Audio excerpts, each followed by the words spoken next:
Welcome to The Authentic Life with KL, the podcast where we throw out the rule book, where we dive in head first to the real and raw, unapologetic journey of living the best life. That includes lots of music. This is your go-to space for empowerment, for deep healing and owning your authenticity like the boss that you are. We're here to break down walls and slay self-doubt. Vibe to the soundtrack of your soul. With every beat and lyric, we'll move through stories that heal and empower. You can live your fullest and most badass life. Welcome to The Authentic Life with KL. Hey, it's Kitty. And today I am talking to Scott Bartlett. He is best known as the lead guitarist for Saving Abel, but he has been creating music under his own brand for years and years. Welcome in, Scott. Thank you for joining me today. Thanks for having me. Yeah, of course. So before we dive in, I love to ask, what are some things about you that some of your fans or some listeners may not know about you? So what's funny about me is that I would say a lot of my fan base at this point, I know personally, just through social media and just life in general. I'm a pretty accessible guy. So people kind of know the off the beaten path stuff about me. I don't keep it secret, but I am an open book. Like I'm a nerd. I'm not ashamed of it. I've got a few college degrees. I did theater. I was also a jock. I was the Maryland State bench press champion. I remember my junior year, we won state in Maryland, and the seniors affectionately came up with a nickname for me, which was Soprano Meat, because I played Jesus in Jesus Christ Superstar, and then went on to be the Maryland State bench press champion. It's like this odd dichotomy of So I went to an all guys sort of like exclusive prep school called Gilman in Baltimore. And they had this thing called the common room, which is where everybody would sort of gather before classes started. And it was very stereotypical. I guess the world has changed now. This would have been like between 92 and 96.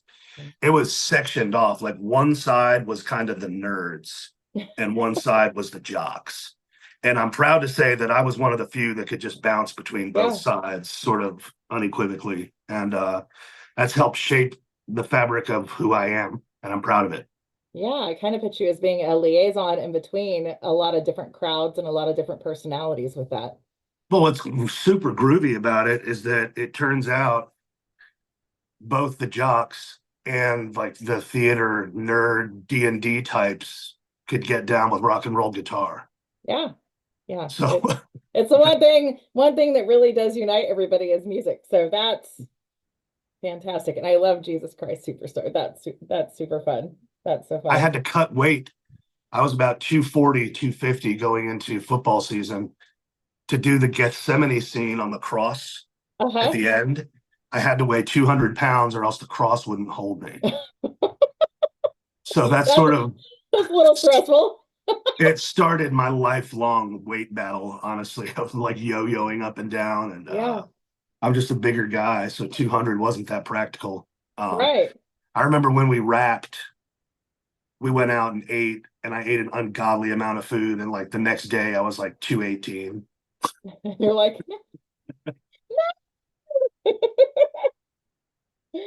Well, I know you've been doing music for a while now. What are some of your influences? I know we talked a little bit about that, but can you talk about some more of your influences? Yeah, I mean, first and foremost, anybody that listens to me play can tell that I'm a Southern rock guitar player, but that I like metal music also. And but I live in Memphis, Tennessee, which is a very soulful place, and that was by design. I moved there to go to college. I convinced my folks that it was a great business program, but I knew I wanted to study music. So anybody that hears me, typically that dives in, just says, you've got this soulful thing happening, but you're like tasty on your instrument. You know, my degree is in guitar. So I have learned the skill sets. You know, it's all up here and it's all right here, but I'm able to sort of channel my emotions into my playing. And that's something I'm very proud of. So I would say influence-wise, we all grew up listening to sort of like classic rock, like huge Zeppelin fans. Stones, Beatles, The Who. But then when we were at our most impressionable, like puberty era, was when the grunge movement started. So I remember Pearl Jam, and I remember Alice in Chains and Nirvana and Soundgarden and all those bands. And that's when we learned cover songs. We would learn some of those, and then I started getting into like the Black Crowes, and something really happened to me after I went to, this is a cool story. I'll try to tell the abridged version. I went to Honduras with like a Peace Corps mission in 10th grade. And it was 6 of us. And we went and sort of helped build this church in a very third world part of Honduras called Las Ruinas de Copan. And they warned us that the power would shut off. We were there for 6 weeks. The power would shut off every night at 10 p.m. and not come back on until 6 a.m. Oh, wow. So I brought a battery-powered amplifier. I was really inspired by guitar, and it was called a Pig Nose. I still have it. It doesn't work, but I still have it. And it was run on 8 AA batteries, and all it had was a on-off switch button, and it was a pig snout, and you turned it, and it was a little 6-inch speaker. Okay. And I brought that, and I was a pretty badass little 10th grader. This is way pre 9/11.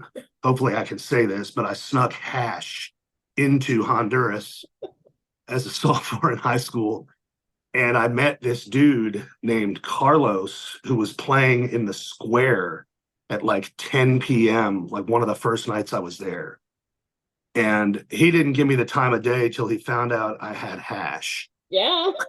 And once we discovered we had a mutual liking for hash, we became fast buds. And I would bring my guitar, would sneak out of my host family's house. And there was such a language barrier there. Like I came back, essentially, we went to learn Spanish and to build this church. I came back pretty close to fluent. I placed out on my SATs and all those placement tests. But what we spoke through was music. He loved Crosby, Stills, and Nash. Okay. And we would play like 6 hours in the town square every night. So I left for that trip the lead singer in my high school band, which was called Great Scott, because there were 4 of us and 3 of us were named Scott. And when I came back, I remember our drummer going, "Man, have you been taking like guitar pills or something?" And like within a week, I was the lead guitar player. And we fired Teddy, who was the only non-Scott. And but I remember when I came back, my dexterity was, if you're playing 6 hours a night, basically in a live setting, I mean, I was just jamming. And I came back and I had these skills that I hadn't had before. And right around then, I discovered the Allman Brothers Band. Mm-hmm. And that changed my life. I got Dwayne Allman tattooed on my arm right there. Once I discovered them and this whole improv, you don't have to do things the same way twice. I really applied it to every aspect of my life. I mean, I love to cook. That's another thing some people don't know about me, but I'm pretty public about it. I never make it the same way twice. I just, I'm drinking Jack Daniels. I don't want to measure things. Yeah. I just throw stuff in a pan, whatever. And, but that whole, if you have the knowledge and the know-how of what tastes good, like you can have these conceptual ideas that can alter things like food. Music is the same way. Yeah. I can take you on a different journey with a guitar solo depending on what I'm feeling, Absolutely. But the song comes first. It's not, that's what we learn in Memphis as musicians. It's not about you. Once it's about you, you're in it for the wrong reasons. Music is bigger than you. It is. That's my fascination with all of it, because it is something that connects us all, no matter what language you speak or what belief you have, that everyone speaks that language. Right? Look at me and Carlos. Right? You spoke music and hash. Yeah. I love too that you cook, not necessarily with a recipe. My kids, well, my kids are grown, but they always get like, how long do you cook it for? I don't know till it's done. Like, how much you put in? I don't know until it tastes right. Like, yeah, I really love that. Were you always called to be a musician, or was there something specific that happened for you that was like, okay, this is what I'm going to do? That story I just told you about Honduras was in some way pivotal for me. Because I came back, the whole game was changed for me. Because it was just so, like, I don't know if you've ever been in a situation where you don't have English to fall back on. Right. Nobody in Honduras, but we were the 6 Americans that didn't, it was nothing but a language barrier. Right. So like if we were hungry, we had to be like, Like we didn't, and that whole music thing, tying the room together, just it changed the whole game. Now, prior to that, I had been, we had this thing like instead of like a study hall or like a recess in, I think it was fourth or fifth grade, we could either do like riff, which was reading is fun, which was like a 30-minute, like you just had to read something, Right. or Glee Club. And I was like, well, I don't want to read, so I'll do Glee Club today. So, So it just kind of built on experience after experience. yeah, well, and that started my fascination with singing. A lot of people don't really know I sing because I'm a lead guitar guy, but I do love to sing. And I was at Glee Club all 4 years of high school. I was actually in a barbershop quartet that we sang in Czechoslovakia, actually. We were called the Traveling Men, and we had to wear our white polo shirts with any vest. Mine was the inner lining of a winter coat, zipped in and out, and bow ties. I was going to ask about the bow tie. Yeah, and we would do like vaudeville type, like just like weird, like goodbye, my Coney Island baby, farewell, my own. And it's just the fascination of that. Farewell, my own true love, my honey. I'm going to say, and there's just always something going on, you know. But when it was all together, it was something so special. Yeah, that's fantastic. I want to see now a picture of you in that bow tie. I'm happy to say that cell phones did not exist back then, and I don't think that exists. I bet you are. Oh gosh, that's fun. Outside of doing the podcast, I do a lot of healing and helping people with grief and with just really traveling down. I always call it the shit storm of life that we have. And I did read a quote from you saying that you're a singer and songwriter that writes from your experiences. And that speaks always to my heart, because I think the more people speak from their experiences, it gives more people safe spaces to kind of tell their story. Is there a specific reason why you choose to write from your experiences? I guess in some way, I've always been pretty good at expressing myself. And I'm not afraid to put myself in a song. I'm not afraid of the vulnerability of that. So sometimes my songwriting can be quite literal, but sometimes it's very broad. Like one of my favorite lyricists is Brent from Shinedown. And I love his ability to sort of encapsulate all this stuff about mental health without making it seem like that's what it's about. You know what I mean? He's a fascinating songwriter to me, and I love those guys. So kudos to Shinedown. We used to co-headline with them, so I've just been watching their trajectory go and go, and I couldn't be happier for four better gentlemen, honestly. But yeah, like I do draw from experience, and sometimes songwriting is so weird, and you and I touched on this. There's no right or wrong way to do it. Something really odd can inspire you. Look at Wes, Puddle of Mud, she fucking hates me. Yeah. That song lyrically is not going to change the world. Right. But for 3.5 minutes, people can identify with having an ex that fucking hates them. Yeah. And they're like, oh yeah, shit, I feel that. And then there's, Papa Roach, Leave a Light On, which is like a deeply touching song. But Papa Roach also, what was their claim to fame? Cut my life in two pieces. That's right. We have these things, and like these fleeting moments of creativity need to be captured. And I'm proud to say that I'm one of those people that has the skill set to be able to capture it. And that's why I like writing with other people, because they can take me on a journey that I wouldn't have gone on had it not been for their trials and tribulations in their life. Yeah. And that's why the creative process is just so fascinating to me. Yeah, it's almost like all the different genres and the different musicians really pinpoint within everyone all of our human emotions. We all experience all those different things, yet we don't like to talk about them that much, but that's why music is so important, because we can always connect through it. Yep. So I did listen to your new song, your new release, Pray For Me. And I wanted to give you a space to kind of tell your story behind it. I know that it is actually a meaningful song. Whenever I found out we were going to be chatting, I shared it with a group of people that I teach. And while they all believe very different things, but they all found solace within the song. And so can you talk to me a little bit about that? That song was written and recorded about 4 years ago. It was during the pandemic. And what's crazy is when you write a song and it's still relevant 4 years later, 15 years later, 20 years later, 100 years later, it was basically just for the hardworking American that wasn't able to go to work to provide for their family. And I just, I don't like to share my politics with my music and my career. It's just not my thing. And so I don't care about your political beliefs or anything, whatever. I know that it was a very sad time and a volatile time for the US because the economy went, I still don't know that it's recovered from it because nobody could work. And there was all these ways we're all trying to fight through it together, but we all just want to work and provide for our family. Yeah. And for those people, it was just this song, like, let's make it in the first person, but let's really pray for them because we're stronger together than divided, and if we take a few minutes out of our day to really think about others, maybe we can get something done.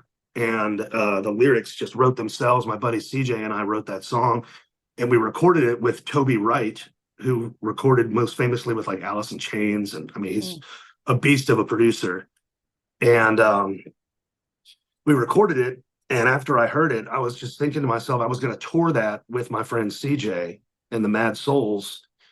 And I was like, let's work it up acoustically. And it sounded so good. Like we changed the guitar part to like a whistle. And then I ended up bringing in a 4-piece, not like a symphony, just a string section. And I wrote all the string parts. And I had Jason Charbonneau from the Moody Blues play the cello part, which was pretty cool. I got to hang out with him.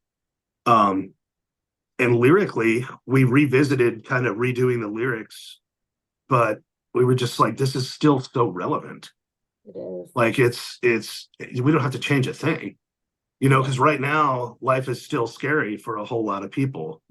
There's like a whole issue of inflation. And again, I know it's a political year, so I'm not going to talk about my politics. Right. But it's just a scary time. Yeah. And I don't know that we ever recovered from my perspective when it was written 4 years ago.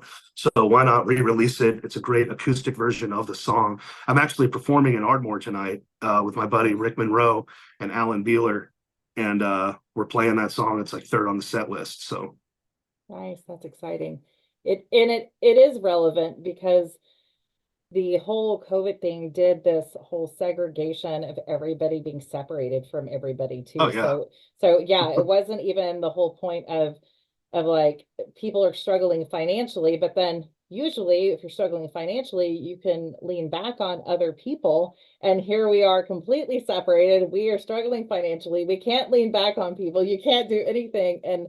And people are struggling, but there's still that separation there. There really is. And it's just gonna, continue unless we do our work that we're supposed to do. So well, and it makes people so, you were talking about mental health. It really puts people in a bad spot when they just feel hopeless and helpless. Yes. So there's a very poignant line in that song that I'm proud of, where it just says, and there's no harmonies, it's just me, maybe the best is yet to come. Yeah. So that meaning, keep your chin up. Yeah. You'll be all right. Yeah, it's impactful for those things. And I have to tell you, last night when we were talking, that, well, yesterday I was like, I don't know if I need to be doing this and helping people. Like, how am I supposed to make it work? And then I talked to a business coach and he was like, welcome to being an artist. And then I talked to you and I was like, okay, universe, I hear you. Okay, I hear you. So we are so quick to give up and we're so quick to not look at how far we've come, right? We're so quick to not see that for ourselves. So well said. So what kind of upcoming things do you have coming up for you?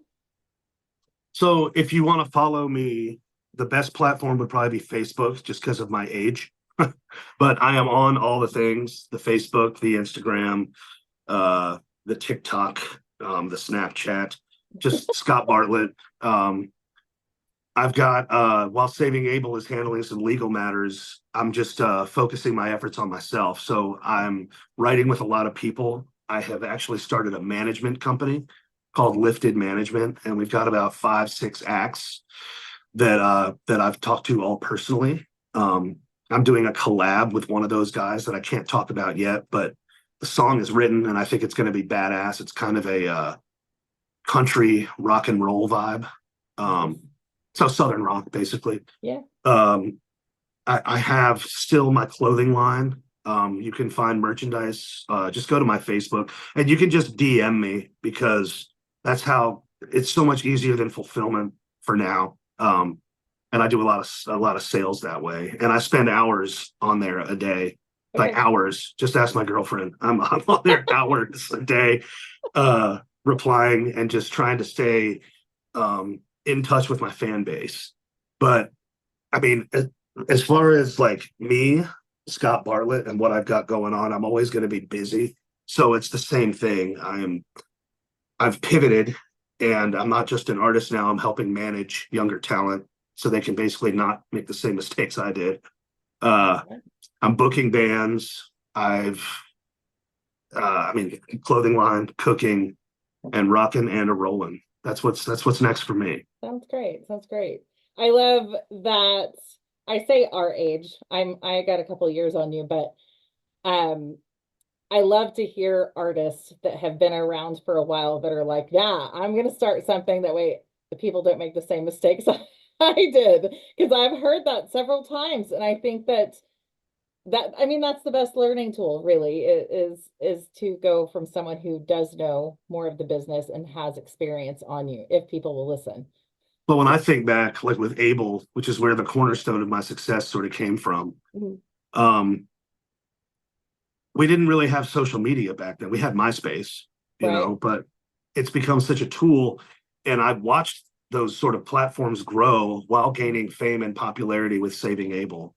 And it's funny, you know, you sign a major record label deal. I signed my deal where the Beatles signed their deal.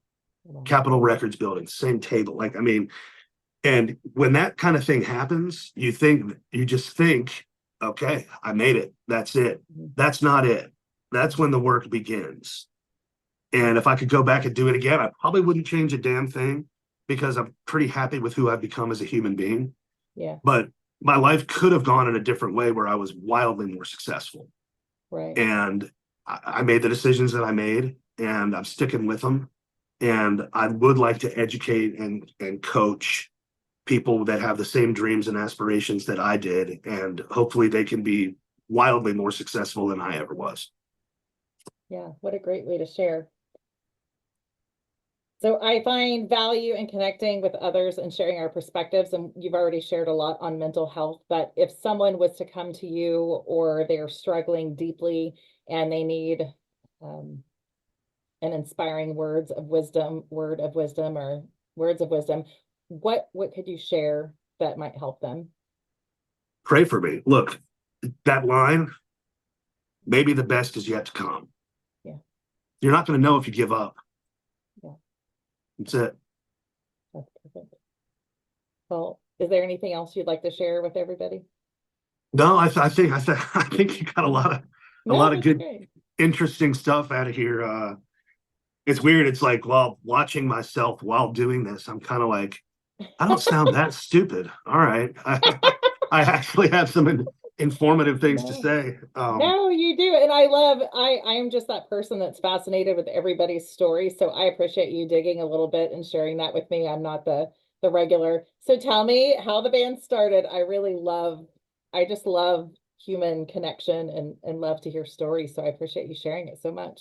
Yeah, well, you were great at what you do. Thank you. I mean, if you liked what you saw, just go to my socials and follow the journey. I've got a lot going on. I have a podcast too, called Grind Lifestyle, and you can follow that. And that's literally just about basically nobody cares, work harder. Okay. Like the whole sort of pray for me, like maybe the best is yet to come. That's a very important lesson to learn. It doesn't mean things are going to be handed to you. No. It means get out of bed 5 minutes early, get going, get moving. Get your ass Life up. isn't easy. It's hard Get for your all of ass up. us. It is. Get your ass up. Well, perfect. I'll get some of those links and things like that and share too whenever I release the podcast, just so people can easily do that as well. Thank you so much. It was so good to meet you and talk to you and get to know you for the little moments that we have here. So I appreciate you so much. Likewise. Thanks for listening. Absolutely. I'll talk to you soon. All right. All Bye-bye. right. Bye-bye. Thank you for joining us on this episode of The Authentic Life with KL, where we explore the powerful intersection of healing and music. If you enjoyed today's episode, please give a follow and share with your friends. You can find more information about The Authentic Life with KL and Kitty Lynne at kittylynne.com, KITTYLYNNE.com. Thanks so much for listening.